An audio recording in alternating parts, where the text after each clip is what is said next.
In this lesson, we're going to take a look at doing web attacks using the Social Engineer Toolkit.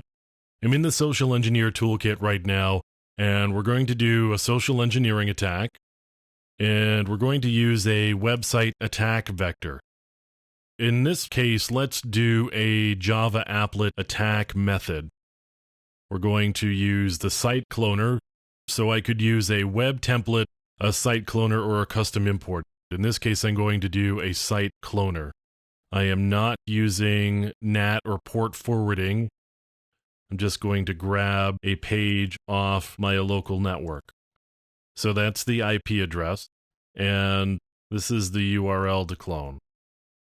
172.30.42.55.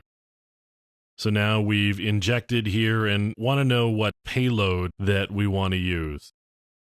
So I'm actually just going to do a Windows bind shell, and we're going to use the backdoored executable, which is going to be number 16. Port of the listener is fine. And now we're doing all of the work required to set this up.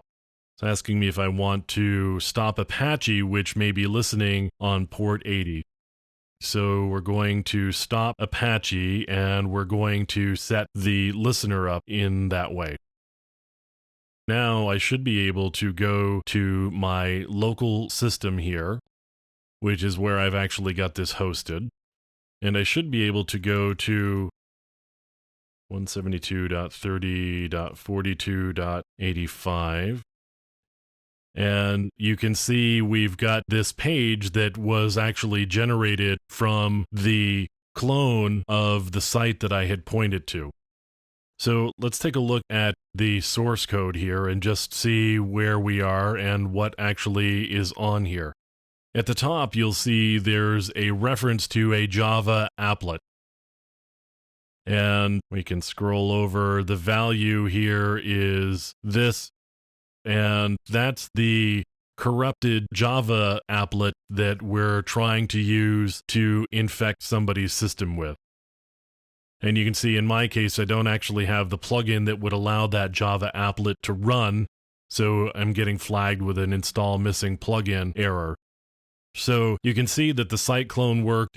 It did actually install the Java applet into the page that it cloned.